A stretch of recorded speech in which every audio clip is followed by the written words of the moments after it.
উদীয়মান গায়িকা তেজস্বিতা বৰুৱা আৰু আমাৰ মাজত নাই। তেজস্বিতা বৰুৱাৰ মৃত্যুত শোকাস্তব্ধ হৈ পৰিছে গোটেই ৰাজ্যবাসী। তেওঁৰ বিদেশী আত্মাই চিৰশান্তি লাভ কৰক তাৰে কামনা কৰিছোঁ।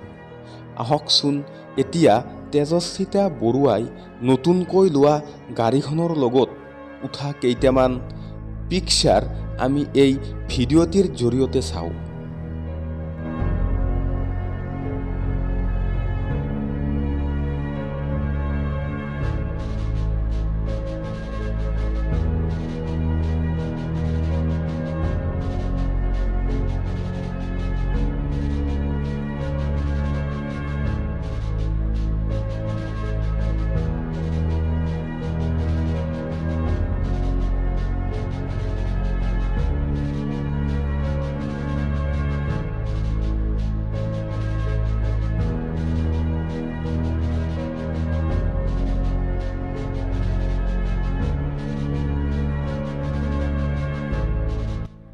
তেজস্বিতা বৰুৱাৰ গান শুনি যদি ভাল পাইছিল, প্লিজ ভিডিঅ'টোত এটি লাইক দি যাব।